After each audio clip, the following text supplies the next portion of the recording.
Okay, good morning all of you. So start करते हैं आज का सेशन। इस सेशन में अपन डील करने वाले हैं सर कि इनकम एंड एक्सपेंडिचर अकाउंट को किस तरीके से बनाते हैं। जैसे कि प्रीवियस सेशन के अंदर अपन डिस्कस किया था रिसीट एंड पेमेंट अकाउंट को कैसे बनाते हैं, इस सेशन में अपन डील करेंगे इनकम एंड एक्सपेंडिचर अकाउंट। ठीक है, तो मैं जैसे कि मैंने आपको पहले डील कर रखा है कि सर जो आपका इनकम एंड एक्सपेंडिचर अकाउंट होता है वो बिल्कुल किस तरीके से बनता है, प्रॉफिट एंड लॉस अकाउंट की तरह। ठीक है, तो सेम वही वैसे कि वैसे बनेगा आपका इनकम एंड एक्सपेंडिचर अकाउंट। ठीक है, तो देखते हैं किस तरीके से इन्फॉर्मेशन प्रेजेंटेड होती है क्वेश्चन में एंड कैसे उसको अपन को डील करना है। तो देखो, from the following information prepare the income and expenditure account for the year ending 31 March 2019। Okay, so यहाँ पर आपका जो ईयर एंड है वो कब हो रहा है, 31 मार्च 2019। दैट मीन्स जब आपका ईयर स्टार्ट हुआ वो कब से हुआ होगा, 1 अप्रैल 2018 से। ओके, सो यहाँ पर आपको रिसिट एंड पेमेंट अकाउंट बनाकर दिया हुआ है। दैट इज ये आपका रिसिट है, ये आपका पेमेंट है। ठीक है, तो रिसिट साइड में आपकी सारी की सारी इनकम्स आएगी और पेमेंट साइड में आपके एक्सपेंसेस एंड एसेट जो है वो डील किए होंगे। ठीक है, तो देखते हैं आगे। एडिशनल इन्फॉर्मेशन गिवन है। नंबर 1, डेप्रिसिएशन चार्ज करना आपको on the all the assets at the rate of 10%। Okay, so मैंने आपको बताया था कि सर फिक्स असेट के ऊपर क्या चार्ज किया जाता है, डेप्रिसिएशन। और सर जो आपका फिक्स असेट होता है वो आपका कॉस्ट नहीं होता, बल्कि जितना आप उसे यूज करते हो वो आपका कॉस्ट बनता है, और उसे अपन क्या बोलते हैं, डेप्रिसिएशन। और डेप्रिसिएशन कहाँ चार्ज करते हैं अपन, इनकम एंड एक्सपेंडिचर अकाउंट में। और जब बैलेंस शीट में फिक्स असेट को शो करते हैं तो कैसे करता है, जितना आपका फिक्स असेट था वो माइनस उसके रेलेवेंट जितना डेप्रिसिएशन बना करंट ईयर का वो माइनस कर देते हैं, और उसके बाद जो वैल्यू आता है उसको बाहर शो कर देते हैं एसेट साइड में। ठीक है, तो देखते हैं एक बार आगे। उसके बाद second point, book value of furniture 1 अप्रैल 2018। अच्छा, 1 अप्रैल 2018 that means what, opening value है या क्लोजिंग वैल्यू है, सर ओपनिंग वैल्यू। क्योंकि अपन ने अभी देखा था कि आपका जो ईयर स्टार्ट हुआ है वो कब से हुआ है, 1 अप्रैल 2018 से। दैट मीन्स आपका जो 1 अप्रैल 2018 है उस दिन पर फर्नीचर का वैल्यू कितना आ रहा था, 30,000 रुपीज का। ओके, उसके बाद क्या बोलता है, half of the furniture is sold on 30 जून 2018। सो उसने बोला कि हाफ जो फर्नीचर था उसने सोल्ड कर दिया, और कब किया, 30 जून 2018 को। तो सर इस टाइप का जो एडजस्टमेंट था वो अपन ने डील किया था 2 एग्जाम्पल को डील करके। ठीक है, तो जो अपन ने प्रीवियस पार्ट्स के अंदर जो छोटे छोटे कॉन्सेप्ट डील किए वो अब यहाँ पर काम आने वाला है। ठीक है, दैट्स वाई कि जो मैंने छोटे छोटे कॉन्सेप्ट थे पहले वो डील किए एंड देन लास्ट में ये टॉपिक्स अपन ले रहे हैं। ठीक है, तो वो जो भी छोटे छोटे टॉपिक्स किए वो यहाँ पर अब सारे काम आएंगे। ठीक है, ओके, सो उसको डील करेंगे बाद में। देखते हैं थर्ड पॉइंट क्या बोलता है, subscription accrued 1000 for current year. Okay, समझना, एक्रूड का मतलब होता है कमा लिया लेकिन मिला नहीं। सब्सक्रिप्शन आपको मिलता लेकिन एक्रूड हो गया। एक्रूड का मतलब कि आपका करंट ईयर का था लेकिन आपको मिला नहीं। इस केस में वो आपका एसेट होगा या लायबिलिटी होगा। सोचो सर, जिसका बेनिफिट आपको करंट ईयर में नहीं मिलके कब मिल रहा है, फ्यूचर में, that is called what, assets. Okay, so accrued जो सब्सक्रिप्शन है अपना वो क्या हो जाएगा, एसेट हो जाएगा। ठीक है, और ये कब का था, आपका करंट ईयर का था। तो इस साल आपने कमा लिया था लेकिन आपको मिला नहीं, इन दैट केस ये आपके बैलेंस शीट में जाएगा एसेट साइड में। ठीक है, आगे देखते हैं फोर्थ पॉइंट क्या बोलता है, entertainment expenses outstanding ₹500 at the end. इसका मतलब क्या सर, एंटरटेनमेंट एक्सपेंसेस अगर आउटस्टैंडिंग है दैट मीन्स वो आपके लिए एसेट्स है या आपके लिए लायबिलिटीज है। सोचो सर, आपने एक्सपेंस किया लेकिन आपने उसका पेमेंट नहीं किया, आउटस्टैंडिंग मतलब क्या, बकाया। तो अगर पेमेंट नहीं किया इन दैट केस वो आपके लिए ऑब्लिगेशन ऑफ फ्यूचर का या फ्यूचर का बेनिफिट हुआ, सर वो आपके लिए ऑब्लिगेशन हुआ। ठीक है, तो इन दैट केस ये आपके लिए क्या हो जाएगा, लायबिलिटीज। ओके, सो एंटरटेनमेंट एक्सपेंस कहाँ दिखाएंगे अपन, बैलेंस शीट में। ठीक है, और इसका कैसे इफेक्ट आएगा इनकम एंड एक्सपेंस अकाउंट में वो भी देखेंगे अपन। ठीक है, तो देखो आगे फिफ्थ पॉइंट क्या बोलता है, रेंट पेबल था आपका 1000 पर मंथ। ओके, सो उसने बोला कि सर जो आपका रेंट था वो 1000 पर मंथ आप पे करते थे। ठीक है, तो देखते हैं इसका जो इन्फॉर्मेशन है वो कैसे काम आने वाली है आगे। आगे 6 पॉइंट बोलता है, डोनेशन रिसीव हुआ for construction of building. Okay sir, आपको जब डोनेशन रिसीव हुआ तो वो किसी स्पेसिफिक पर्पस के लिए रिसीव हुआ या फिर कोई जनरल पर्पस के लिए, यहाँ पर स्पेसिफिक पर्पस दे रखा है। दैट इज आपको डोनेशन का यूज किस लिए करना है, बिल्डिंग का कंस्ट्रक्शन करने के लिए। दैट्स मीन्स वो आपके इनकम का पार्ट बनना चाहिए डोनेशन, या फिर आपके बैलेंस शीट में जाना चाहिए। सोचो, मैंने आपको बताया था कि अगर आपको डोनेशन मिलता है फॉर स्पेसिफिक पर्पस के लिए, देन उसे अपन कहाँ ट्रांसफर करते हैं, बैलेंस शीट में। और अगर सर वो जनरल पर्पस के लिए मिलता है, कोई इन्फॉर्मेशन नहीं होता, तो इन दैट केस उसे अपन कहाँ ट्रांसफर करते हैं, इनकम एंड एक्सपेंडिचर अकाउंट में। तो यहाँ पर जो डोनेशन मिल रहा है, देखो यहाँ पर रिसिप्ट में दे रखा होगा डोनेशन 1,06,000। डोनेशन के रेस्पेक्ट में इसने इन्फॉर्मेशन दिया कि जो आपको डोनेशन रिसीव हुआ था वो हुआ था कंस्ट्रक्शन ऑफ बिल्डिंग के लिए। इन दैट केस इसे अपन कहाँ ट्रांसफर करेंगे, बैलेंस शीट में। और बैलेंस शीट में एसेट में ट्रांसफर होगा या लायबिलिटी में, सोचो। ये आपके लिए फ्यूचर का ऑब्लिगेशन है या फ्यूचर का बेनिफिट है, ऑब्लिगेशन है। ऑब्लिगेशन क्या है कि मुझे कंस्ट्रक्शन करना है बिल्डिंग का, दैट मीन्स ये आपके लिए क्या है, लायबिलिटी है। तो इसे अपन कहाँ शो करेंगे, लायबिलिटी साइड में, ठीक है। तो सर अगर सिर्फ और सिर्फ ये डोनेशन गिवन होता मुझे और ये इन्फॉर्मेशन नहीं होता, तो मैं क्या मानता, ये जनरल डोनेशन है, दैट मीन्स इसे कहाँ ट्रांसफर कर देता मैं, इनकम एंड एक्सपेंडिचर अकाउंट में। बट इसने एडिशनल इन्फॉर्मेशन में ये इन्फॉर्मेशन दिया कि इसका जो पर्पस था वो था construction of building, that's why इसे अपन कहाँ ट्रांसफर कर देंगे, बैलेंस शीट में, लायबिलिटी साइड में, ठीक है। तो स्टार्ट करते हैं, देखो। अब तो फटाफट से आप वीडियो पोस्ट करके इनकम एंड एक्सपेंस अकाउंट बना लीजिए, देन आफ्टर स्टार्ट करते हैं इसको, ठीक है। ओके, स्टार्ट करते हैं। देखो देखो, जब भी इस टाइप का सम आए अगर आपके सामने, तो सबसे पहले क्या करना, अगर जब भी आपको receipt and payment account given हो, तो या तो आप रिसिप्ट से स्टार्ट करना या पेमेंट से स्टार्ट करना, क्योंकि अभी अपन क्या बना रहे हैं, इनकम एंड एक्सपेंडिचर अकाउंट। तो देखो आपको क्या क्या चीज़ चाहिए होगी, इनकम एंड एक्सपेंडिचर चाहिए होंगे। देखो रिसिप्ट में आपको क्या मिलेंगे, आपके इनकम्स मिलेंगे, क्योंकि इनकम ही तो आपको रिसीव होती है। और पेमेंट में आपको क्या मिलेगा, आपके एक्सपेंसेस एंड एसेट्स, क्योंकि एक्सपेंस का तो आप पेमेंट करोगे ना, या फिर एसेट खरीदोगे तो पेमेंट करोगे। इन दैट केस यहाँ पर आपको क्या मिलेंगे, assets and income, assets and expenses, ठीक है। तो आप या तो रिसिप्ट से स्टार्ट कर सकते हो या फिर आप पेमेंट से स्टार्ट कर सकते हो, ठीक है। तो कहीं से भी स्टार्ट करोगे, क्योंकि अगर रिसिप्ट स्टार्ट करोगे तो पेमेंट पे आना ही पड़ेगा अल्टीमेट। तो आप रिसिप्ट से स्टार्ट कर सकते हो, पेमेंट से आपकी चॉइस है, ठीक है। तो स्टार्ट करते हैं, रिसिप्ट से स्टार्ट करते हैं इसको भी। तो देखो सबसे पहले रिसिप्ट में गिवन है to balance BD, that is 15,000। Okay sir, balance BD that is opening balance है किसका, कैश का, क्योंकि अभी क्या बना रहे हो आप, रिसिप्ट एंड पेमेंट अकाउंट। अच्छा, कैश का ओपनिंग बैलेंस है क्या आपके लिए एक्सपेंस या इनकम बनेगा, नहीं सर, वो तो ओपनिंग बैलेंस है। तो इसकी रिक्वायरमेंट कब पड़ेगी, जब मुझे ओपनिंग बैलेंस शीट बनानी पड़ेगी, ठीक है। तो इसका तो कोई यूज ही नहीं है किसमें, इनकम एंड एक्सपेंस अकाउंट बनाने में, ठीक है। नेक्स्ट इन्फॉर्मेशन देखते हैं। टू सब्सक्रिप्शन, ओके, सब्सक्रिप्शन आपको रिसीव हो रहा है 3 साल के रेस्पेक्ट में। नंबर 1, 2016-17 के रेस्पेक्ट में 3,000, 17-18 के रेस्पेक्ट में 25,000, 18-19 के रेस्पेक्ट में 2,000। तो टोटल कितना रिसीव हुआ, 30,000 का। ओके, सो इस टाइप का मैंने एक सम करवाया था आपको सब्सक्रिप्शन का, जिसमें इस टाइप की इंफॉर्मेशन थी, और उसका यूज करके अपन ने ये फाइंड आउट किया था कि सर करंट ईयर का सब्सक्रिप्शन कितना बनता है, ठीक है। तो सर ये वो छोटे छोटे कॉन्सेप्ट है जो यहाँ पर काम आएंगे अब, ठीक है। तो यहाँ पर अपन क्या बनाना पड़ेगा, अपन को सब्सक्रिप्शन अकाउंट, और सब्सक्रिप्शन अकाउंट बनाकर ये फाइंड आउट करना पड़ेगा कि सर इस साल का इनकम कितना, अपना सब्सक्रिप्शन कितना बनता है सर का, ठीक है। तो सब्सक्रिप्शन अकाउंट बना के अपन ये फाइंड आउट कर लेंगे कि इनकम एंड एक्सपेंस अकाउंट में कितना जाएगा, ठीक है। तो बनाते हैं, रुको। उसके बाद देखते हैं डोनेशन।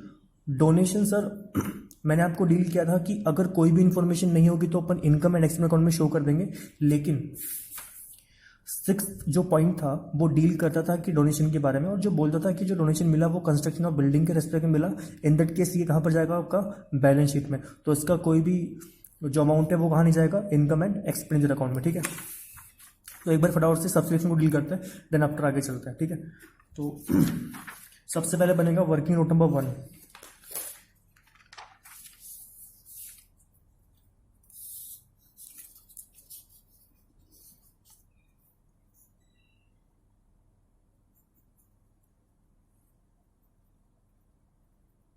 कैलकुलेशन ऑफ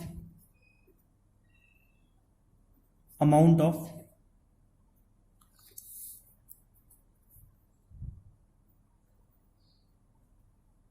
सब्सक्रिप्शन, ठीक है।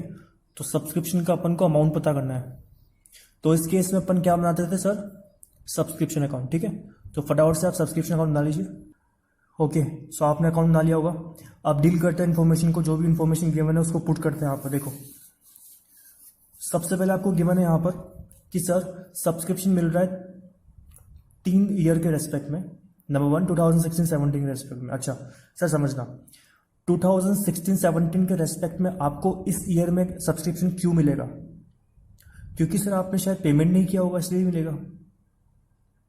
अगर कोई चीज आपको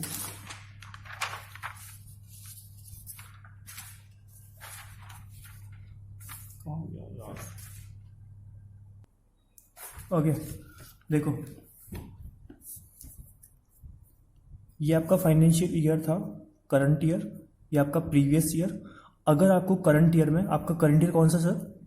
18-19।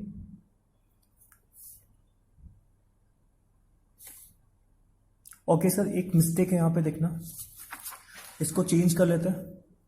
इसको करना 17-18, इसको करना 18-19 एंड इसे करना 19-20। ओके तब ये प्रॉपर ठीक हो पाएगा। ठीक है देखते हैं।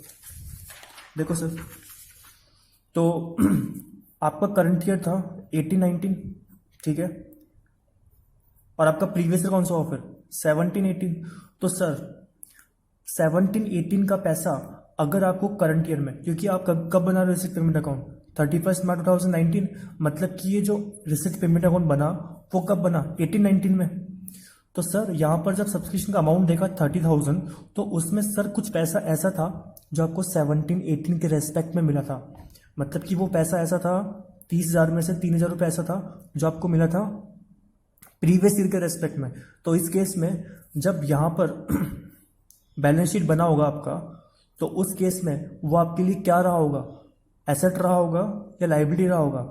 अगर वो पैसा आउटस्टैंडिंग रहा होगा तो सर सोचो ना, सब्सक्रिप्शन आउटस्टैंडिंग मतलब कि इनकम आपको मिला नहीं, तो इस केस में वो इनकम कब मिल रहा है आपको? Next year. तो प्रीवियस ईयर के रेस्पेक्ट में जब बात करूं, तो प्रीवियस ईयर में जब एनपीओ ने बैलेंस शीट बनाई होगी, तो उसके बैलेंस शीट में आउटस्टैंडिंग सब्सक्रिप्शन क्या रहा होगा? एसेट्स।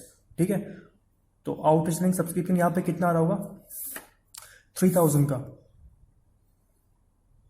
ठीक है सर, तो ये क्या था अपने लिए? क्लोजिंग एसेट प्रीवियस ईयर का। तो नेक्स्ट ईयर क्या बनेगा आपके लिए? Opening asset. ठीक है, तो इसका बैलेंस बुक कर देंगे। एसेट का बैलेंस क्या लगता है? ओपनिंग, डेबिट साइड में, टू बैलेंस बीडी कितना है सर? 3,000। ओके ठीक है सर। अब देखो, क्या आपके पास कोई ऐसा इंफॉर्मेशन है, क्या प्रीवियस ईयर में कोई एडवांस आपको सब्सक्रिप्शन मिला? देखो एडिशनल इन्फॉर्मेशन में कुछ ऐसा लिखा हुआ है कि प्रीवियस ईयर के रेस्पेक्ट में कोई आपको एडवांस मिला है? ऐसा कोई इन्फॉर्मेशन नहीं था।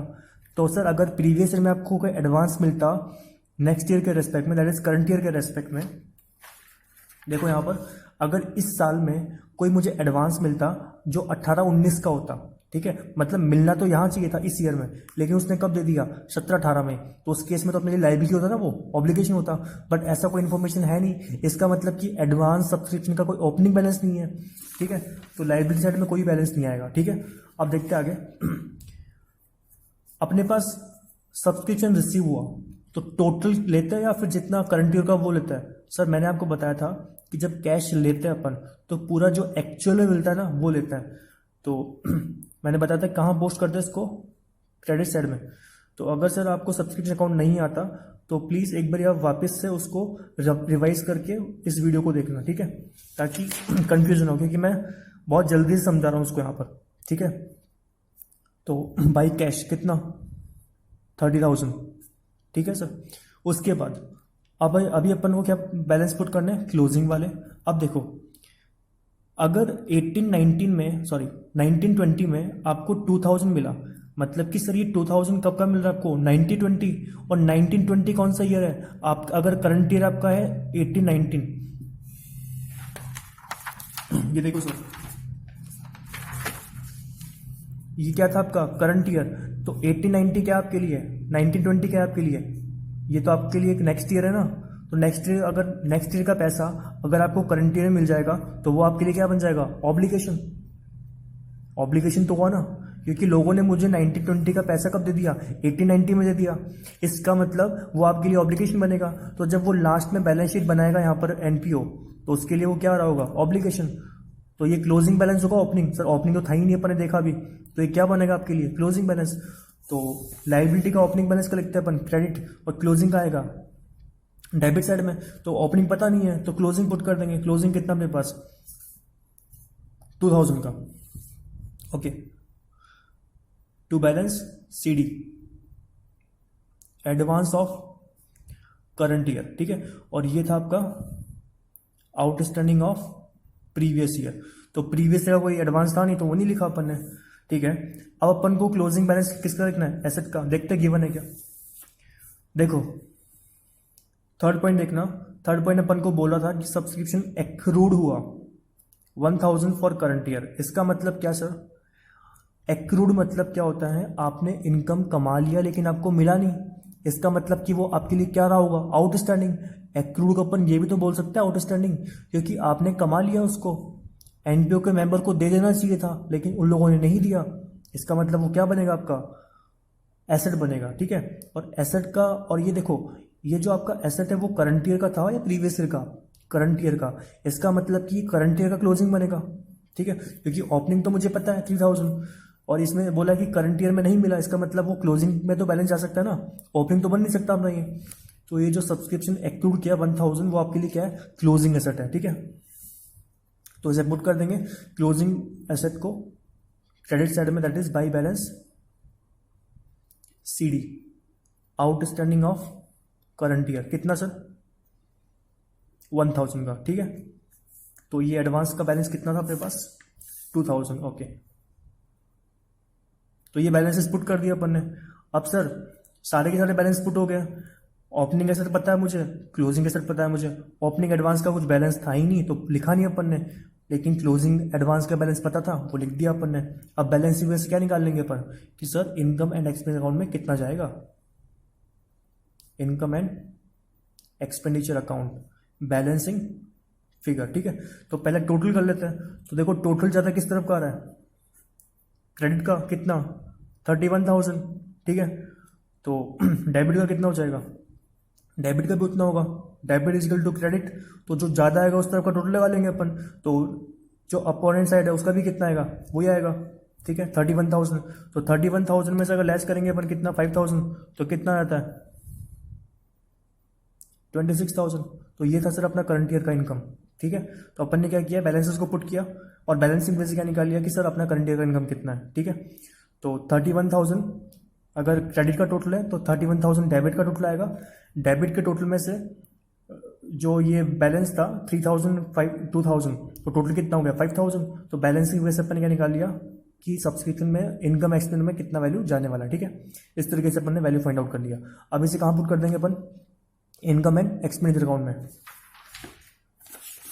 और कहाँ शो करेंगे उसको, इनकम साइड में, that is by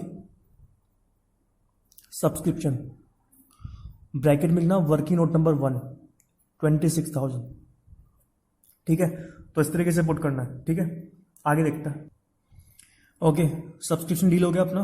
next information था डोनेशन 1,06,000, तो मैंने पहले बता दिया आपको कि कहाँ जाएगा आपका बैलेंस शीट में, ठीक है।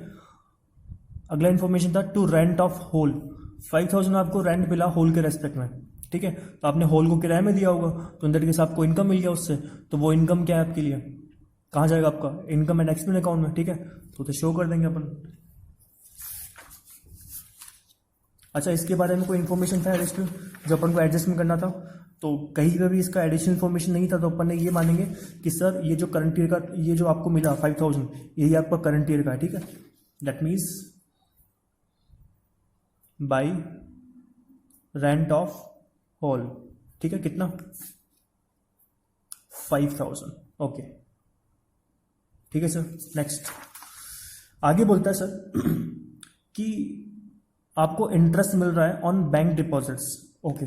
सो सर आपने बैंक में डिपॉजिट करवाया पैसा, उसके ऊपर आपको कितना मिल रहा है 2,000 मिल रहा है। तो सर कहीं आपको बैंक डिपॉजिट गिवन है कि कितना बैंक डिपॉजिट करवा रखा है आपने, देखो नहीं पता मुझे, ठीक है। तो उस केस में ये मानूंगा मैं कि सर ये जो इंटरेस्ट मिल रहा है वो करंट ईयर का है, क्योंकि सर जब तक कोई आपके पास इन्फॉर्मेशन नहीं होगी तो आप किस बेस पे ये बोल सकते हो कि ये करंट ईयर का नहीं है, ठीक है। तो जब तक कोई एडिशनल इन्फॉर्मेशन नहीं होगी तब तक अपन क्या मान के चलेंगे कि जितना रिसिप्ट हो रहा है वही आपका करंट ईयर का इनकम है, ठीक है। तो जो आपका इंटरेस्ट ऑन बैंक डिपॉजिट था 2000, वही आपका करंट ईयर का इनकम होगा। तो उसको इनकम साइड में शो कर देंगे bye interest on bank deposit, ठीक है सर। कितना था? 2000, ओके, ठीक है। उसके बाद आगे चलता है। देखो, टू सेल ऑफ फर्नीचर 10,000। अच्छा सर, सेल ऑफ फर्नीचर मैंने आपको बताया था कि आपको दो एग्जांपल डील कर रहे थे फर्नीचर से रिलेटेड, मतलब जहां पे आपको सिखाया था कि परचेज एंड सेल करोगे जब भी आप असेट को, तो कैसे उसका ट्रीटमेंट करना है। तो सर इनकम एक्सपेंडिचर अकाउंट में दो चीजें जाती है, नंबर 1 उसका डेप्रिसिएशन एंड नंबर 2 अगर कोई प्रॉफिट होता है या फिर लॉस होता है तो वो जाता है। तो सर ये तो सेल का अमाउंट है कि सर आपने असेट को बेचा, कितने बेचा? 10,000 में। तो ये वैल्यू थोड़ी जाएगा आपका इनकम एक्सपेंडिचर अकाउंट में। आपको तो पहले ये पता करना पड़ेगा ना कि आपका प्रॉफिट हो रहा है या लॉस हो रहा है, तब जाके तो आप उसे शो करोगे इनकम एक्सपेंडिचर अकाउंट में, ठीक है। तो दो चीजें अपन को कैलकुलेट करना है, number 1 depreciation and number 2 profit हुआ या लॉस हुआ, वो कैलकुलेट करना है। तो देखो किस तरीके से करेंगे। Okay, so working note number 2 बनेगा आपका calculation of depreciation on furniture, ठीक है। तो जो भी आपका फर्नीचर था उसके ऊपर कितना डेप्रिसिएशन होगा पहले वो कैलकुलेट करेंगे, उसके बाद अपन क्या करेंगे कैलकुलेट कि प्रॉफिट हुआ लॉस हुआ सेल करने पर। देखो देखो सर, ये आपका फाइनेंशियल ईयर था, स्टार्ट कब से हुआ? 1 अप्रैल 2018 से। इस डेट पे उसने बोला कि आपके पास फर्नीचर कितना पड़ा हुआ है? 30,000 का, ठीक है। इस 30,000 में से आपने हाफ को सोल्ड कर दिया, तो इसका मतलब क्या? हाफ अभी भी आपके पास क्या यूज कर रहे हो आप, रिमेनिंग जो पीरियड था उसमें आपके क्या किया? फुल्ली यूज किया, यही हुआ। तो अपन को क्या करना पड़ेगा? डेप्रिसिएशन तो पूरे पे लगाना पड़ेगा ना, इस 30 पे लगेगा। लेकिन सर इस 30 जो जो हाफ था 30 का, दैट इज 50,000 एंड 50,000, ओके। यार ये क्या है फोन। ओके देखो, फर्नीचर था अपने पास 30,000 का, इंफॉर्मेशन गिवन था आपको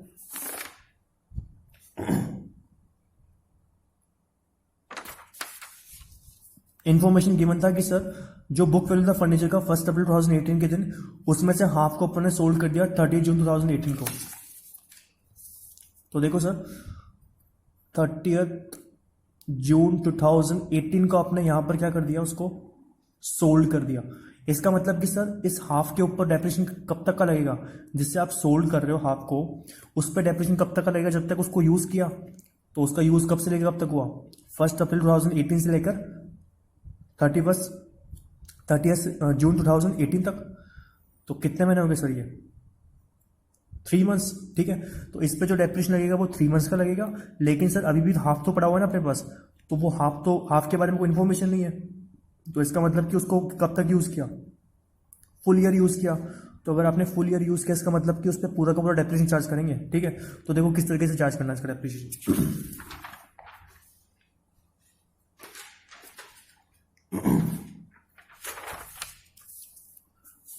वर्किंग नोट नंबर 2 से अपन कैलकुलेट करेंगे डेप्रिसिएशन। तो देखो डेप्रिसिएशन ऑन हाफ फर्नीचर जिसे अपन ने सोल्ड कर दिया, ठीक है। तो 15,000 था उसका वैल्यू हाफ पे डेप्रिसिएशन का रेट कितना अपने पास? डेप्रिसिएशन का रेट था अपने पास 10%, ओके। सो इस पर 10% अप्लाई कर देंगे। लेकिन ये 10% तो 12 मंथ का हो गया ना, अपन को सिर्फ कितने मंथ का लगाना है इसके ऊपर? 3 मंथ्स का। तो कितना हो जाएगा सर ये? इसको जब कैलकुलेट करेंगे तो ये आएगा आपके पास 375, ठीक है। तो अभी तो अपन ने हाफ के रेस्पेक्ट में कैलकुलेट किया, अब डेप्रिसिएशन कैलकुलेट करेंगे अपन। डेप्रिसिएशन ऑन हाफ फर्नीचर जो अनसोल्ड है, ठीक है।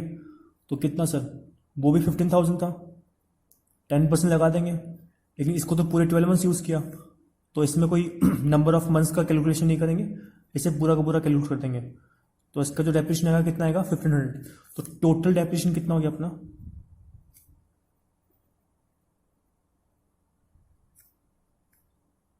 375 प्लस 1500 दैट इज 1875, ठीक है। तो ये टोटल डेप्रिसिएशन अपन ने फाइंड आउट कर लिया, ठीक है सर। अब मुझे ये सेकंड वर्किंग नोट में ये पता करना है कि सर जब मैं सेल किया फर्नीचर को तो उस पर लॉस हुआ या प्रॉफिट हुआ, ठीक है। तो वर्किंग नोट नंबर 3 बना देंगे यहां पर।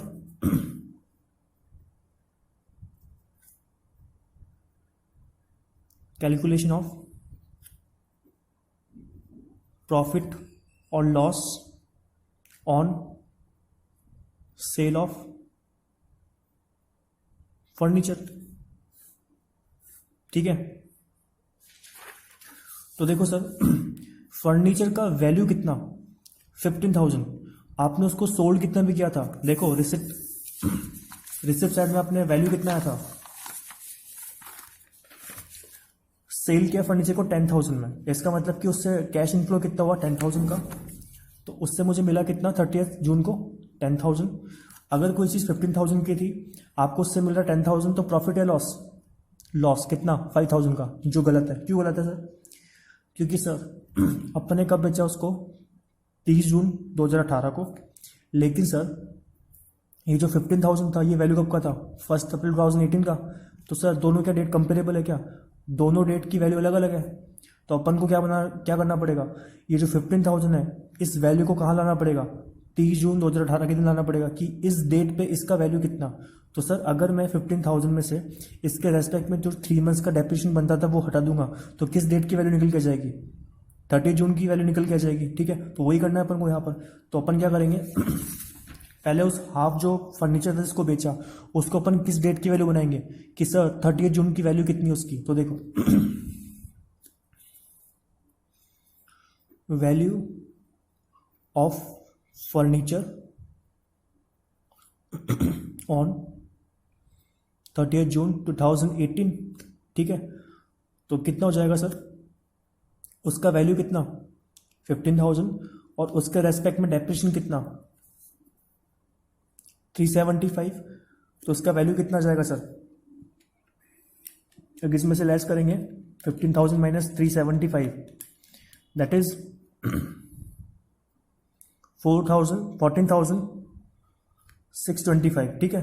तो ये वैल्यू था जो 30 जून 2018 के दिन एग्जिस्ट कर रहा था, ठीक है। तो सर अब कंपेरेबल है ना वो चीज़ कि अगर आप वैल्यू को बेच रहे हो 10,000 में तो प्रॉफिट लॉस कितना। तो सर 30 जून के दिन उसके वैल्यू कितना था 14,625, लेकिन आपने बेचा कितने में उसको 10,000 में, तो लॉस कितना 4,625, ठीक है। तो इसमें से अगर मैं लेस कर दूं सेल ऑफ फर्नीचर कितना 10,000 मिला, तो सर कोई चीज़ अगर 14,625 की थी आपको मिला कितना सिर्फ 10,000, इसका मतलब कि लॉस कितना 4,625, ठीक है। तो ये लॉस था और ये लॉस कहाँ ट्रांसफर होगा आपका इनकम एंड एक्सपेंडिचर अकाउंट में, ठीक है। और डेप्रिसिएशन ट्रांसफर होगा वहाँ पर। तो ये दो चीज़ें ट्रांसफर करनी है, that is number 1 depreciation and दूसरी चीज़ क्या होगी loss on sale of furniture, ठीक है। तो ट्रांसफर करते हैं। डेप्रिसिएशन क्या होता है अपना एक्सपेंसेस, कहाँ शो करेंगे उसको एक्सपेंस साइड में, ठीक है।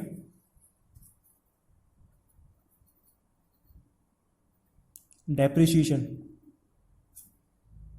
टोटल कितना आया था 1875 और आपको लॉस भी हुआ था टू लॉस ऑन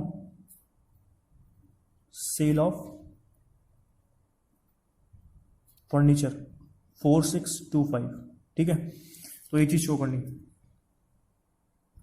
इसके बाद नेक्स्ट इंफॉर्मेशन जो लेंगे वो लेंगे पेमेंट साइड से, क्योंकि रिसीट साइड पूरा हो गया अपना, ठीक है। तो पेमेंट साइड देखते हैं। पेमेंट साइड में सबसे पहले गिवन है purchase of machinery. Okay sir machine को परचेज किया तो मशीनरी अपना एक्सपेंस होता है क्या, नहीं सर वो अपना फिक्स एसेट होता है, लेकिन सर उसके ऊपर जो डेप्रिसिएशन होता है वो अपना कॉस्ट होता है। और इसने बोला था फर्स्ट पॉइंट पे कि आपको डेप्रिसिएशन चार्ज करना था ऑल द एसेट के ऊपर, तो मशीनरी के ऊपर क्या चार्ज करेंगे अपन डेप्रिसिएशन। तो देखो कितना हो गया डेप्रिसिएशन ये जो ऊपर वाला डेप्रिसिएशन था वो था फर्नीचर के ऊपर, ठीक है।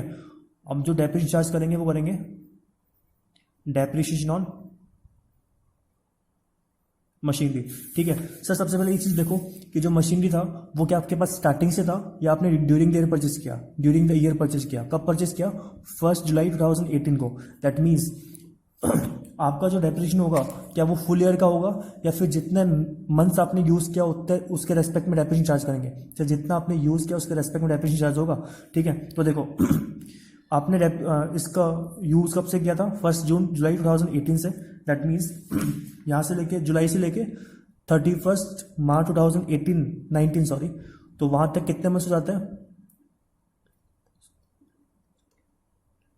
ठीक है, इसका कैलकुलेशन सॉरी, तो 9 मंथ्स होते हैं, ठीक है। तो 9 मंथ्स का कैलकुलेशन करना है इसके रेस्पेक्ट में कि मशीन के ऊपर 9 मंथ्स का डेप्रिसिएशन कितना होगा। तो आप यहीं पे वर्किंग नोट दे सकते हो, उसका सीधा ब्रैकेट में दिखा सकते हो। अगर 10,000 का मशीनरी था उस पर डेप्रिसिएशन लगाना था 10% से, तो 9 मंथ्स का डेप्रिसिएशन कितना हो जाएगा, ठीक है। तो उसका कैलकुलेशन जब करेंगे तो ये आ जाएगा आपका 10% करते तो आता है 1000 एंड इसका 9/12 करते तो आता है कितना? 750, ठीक है। तो ये डेप्रिसिएशन था in respect of machinery. Okay, next देखते हैं सैलरी। सैलरी अपना कितना पेमेंट किया? 8,000 का। अच्छा, अपन को ये देखना है कि सर ये जो सैलरी था उसके रेस्पेक्ट में कोई इन्फॉर्मेशन अदर गिवन है क्या अपन को? देखो एडिशनल इन्फॉर्मेशन के अंदर आपको कोई भी ऐसा इन्फॉर्मेशन नहीं है जो ये बताता हो कि सर सैलरी आउटस्टैंडिंग था, एडवांस था, कुछ भी नहीं है। तो अपन क्या मान के चलेंगे कि जितना सैलरी का पेमेंट किया वही आपका क्या है? करंट ईयर का है, ठीक है। तो उसको एक्सपेंडिचर में बुक कर लेंगे टू सैलरीज। कितना सर? 8,000 का।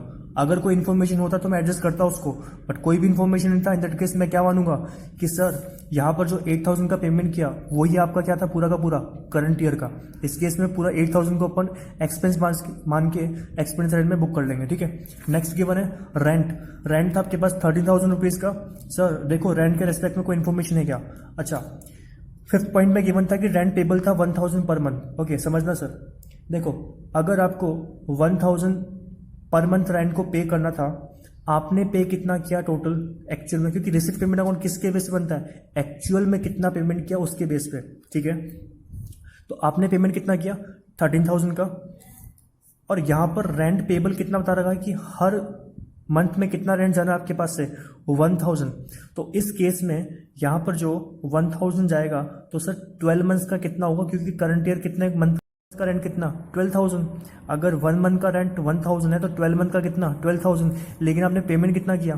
13,000। अच्छा, जब भी मैं इनकम एंड एक्सपेंस अकाउंट बनाता हूं तो किस कॉन्सेप्ट को फॉलो करता हूं? एक्रूअल कॉन्सेप्ट को। और एक्रूअल कॉन्सेप्ट क्या बोलता है? जितना पेमेंट किया वो बुक करना है या फिर जितना एक्चुअल में या फिर जितना करंट ईयर का बनता है वो बुक करना है। तो वो बोलता है सर जितना करंट ईयर का बनेगा वो बुक करना है, आपने एक्चुअल में कितना पेमेंट किया हो उससे फर्क नहीं पड़ता। तो यहां पर सर अगर ये इन्फॉर्मेशन गिवन था कि आपको रेंट कितना देना है? 1,000 पर मंथ देना है, तो सर अगर 1,000 पर मंथ रेंट है तो 12 मंथ्स का कितना? 12,000। लेकिन आपने पेमेंट कितना कर दिया? 13,000। इस केस में आपका जो इनकम एंड एक्सपेंस अकाउंट में वैल्यू जाएगा वो जाएगा 12,000, क्योंकि एक्रूअल कॉन्सेप्ट को फॉलो करवाना है। और एक्रूअल बोलता है जितना करंट ईयर का होता है वो बुक करेंगे अपन। दैट मीन्स यहां पर जब रेंट को बुक करेंगे तो कितना बुक करेंगे? सिर्फ 12,000, ठीक है। तो अगर 1,000 1 मंथ का रेंट था तो 12 मंथ्स का कितना? 12,000। अच्छा, अगर सर समझना आपका रेंट था 12,000 का, आपने पेमेंट किया 13,000, इसका मतलब कि 1,000 आपके लिए क्या बन जाएगा? एसेट या लायबिलिटी? सर आपके लिए एसेट बनेगा। क्यों? क्योंकि आपने ज़्यादा पेमेंट किया। तो इसका मतलब कि 1,000 का बेनिफिट आपको मिला नहीं, वो तो नेक्स्ट ईयर मिलेगा। तो इस केस में अपन क्या मानेंगे कि सर यहाँ पर जो 1,000 था वो आपके लिए क्या था? एसेट, जिसका बेनिफिट आपको नेक्स्ट ईयर मिलेगा 1,000, ठीक है। तो ये जाएगा बैलेंस शीट में 1,000। अच्छा, आगे देखते हैं। By entertainment expenses 3,000। अच्छा, समझना इसके बारे में कोई इन्फॉर्मेशन था क्या सर? था सर, यहाँ पे गिवन है एंटरटेनमेंट एक्सपेंस था outstanding 500 at the end of the year. Okay, समझना सर एक्रूअल क्या बोलता है? एक्चुअल पेमेंट या फिर करंट ईयर का जो बनता है वो? करंट ईयर का जो बनता है। आपने पेमेंट कितना किया सर? 3000 का। अच्छा, फोर्थ पॉइंट ये बोल रहा है कि सर आपने पेमेंट नहीं किया 500 रुपये का अभी तक भी करंट ईयर का। तो इसका मतलब कि अगर मैं एक्चुअल में करंट ईयर का पेमेंट करता तो कितना बनता? 3000 का आपने पेमेंट किया ही, साथ में अगर 500 का पेमेंट और करता तो कितना बन जाता वो? 3500। तो वही तो आपका करंट ईयर का। उसने क्या बोला फोर्थ पॉइंट में? उसने फोर्थ पॉइंट में ये बोला कि सर 500 अभी भी क्या है? आउटस्टैंडिंग है। आउटस्टैंडिंग का मतलब कि आपने दिया नहीं। तो यहाँ पर 3000 जब उसने रिकॉर्ड किया होगा तो वो तो एक्चुअल बेसिस पे क्या होगा ना, कि एक्चुअल में कितना पेमेंट किया, क्योंकि रिसिप्टेड पेमेंट अकाउंट किसके बेसिस पे काम करता है? एक्चुअलिटी के बेसिस पे, कि एक्चुअल में जो पेमेंट किया होगा वो रिकॉर्ड किया होगा यहाँ पर। तो आपने एक्चुअल में कितना पेमेंट किया? 3000। बट सर उसने बोला कि अभी भी कितना बकाया पैसा?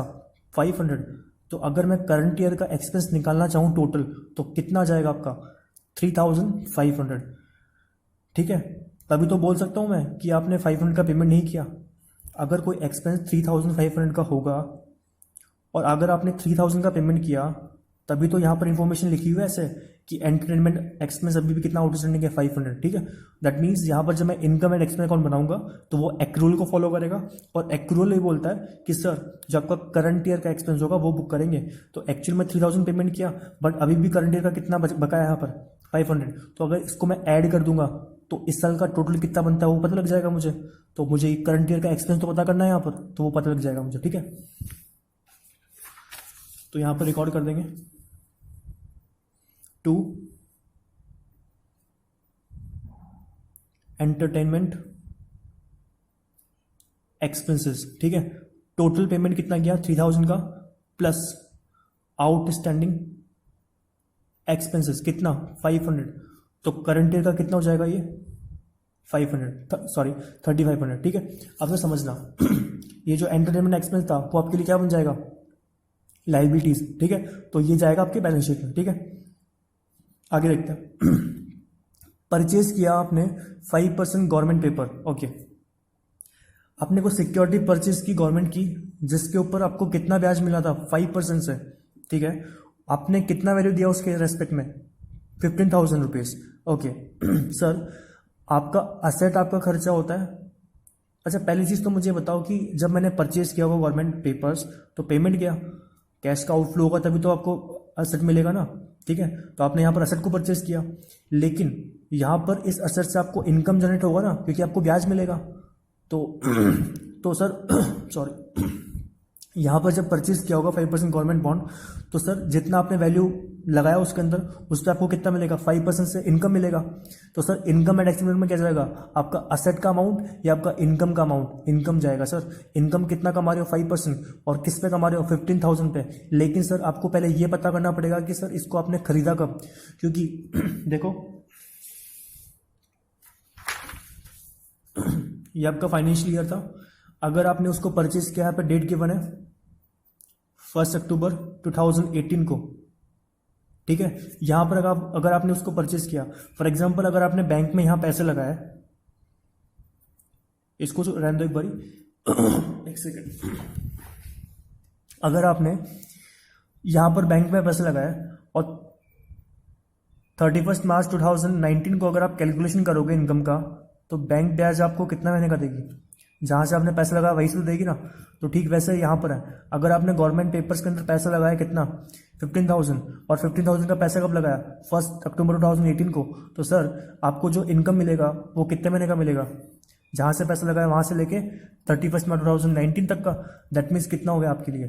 6 मंथ का। ठीक है, तो 6 मंथ का आपको इनकम मिलेगा, तो वो आपको निकालना पड़ेगा। तो जो 5% था वो तो फुल ईयर का हो गया, बट अपन को सिर्फ कितने महीने का चाहिए? 6 मंथ का। तो 6 मंथ के कैलकुलेशन के बेसिस पे यहाँ पे इनकम को रिकॉर्ड करना है अपन को। ठीक है, तो देखो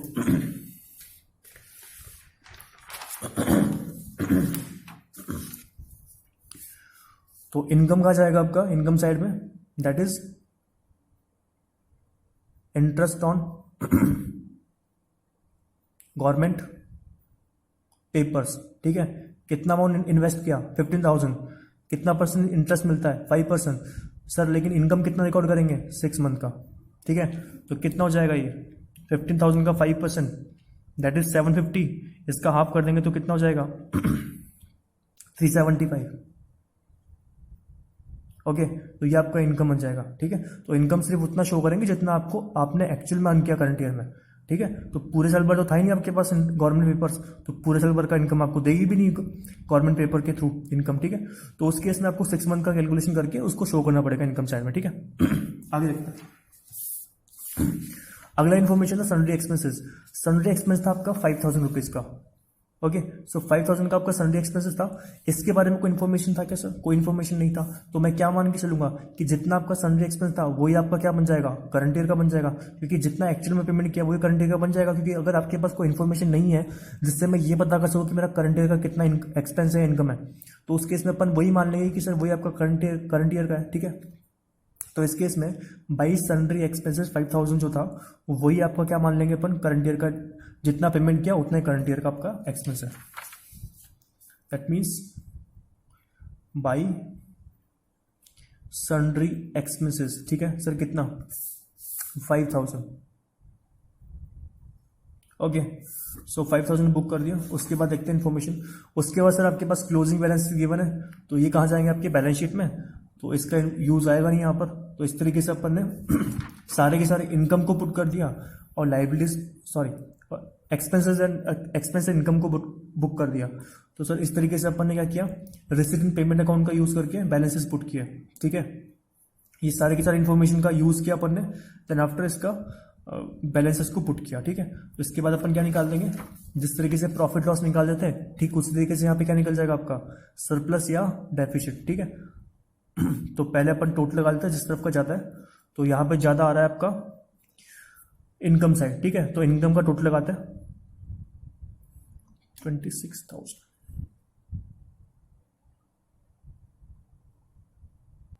ओके, यहाँ पर बाई मिस्टेक अपन ने सन्ड्री एक्सपेंस को इनकम में लिख दिया था, ये जाएगा आपका एक्सपेंस साइड में टू सन्ड्री एक्सपेंसेस, ठीक है। तो एक मिस्टेक हो गया था यहाँ पर। तो अब टोटल लगाता है इसका। तो जो आपका टोटल आएगा एक्सपेंस का ज्यादा आ रहा होगा, दैट इज वो आ रहा होगा आपका 35,750। ओके, सो ये ज्यादा आ रहा होगा। इस केस में अगर आपका एक्सपेंस ज्यादा इनकम कम, तो इस केस में आपके पास क्या होगा, डेफिसिट। तो इनकम का टोटल लगाते हैं अपन। तो इनकम का टोटल कितना आएगा सर, वो लगा लेते हैं 26,000 plus 5,000 plus 2,000 plus 375, that is 33,375। In that case आपका इनकम कम है, एक्सपेंस ज्यादा है, दैट मीन्स यहां पर आपके पास क्या हो जाएगा, डेफिसिट, ठीक है। तो डेफिसिट कितना सर आपका, अगर मैं 35,750 में लेस कर दूंगा, दैट इज 2375 का, ठीक है। इस तरीके से इसको प्रेजेंट करना है। ओके, सो नेक्स्ट पार्ट में अपन नेक्स्ट एग्जांपल डील करेंगे।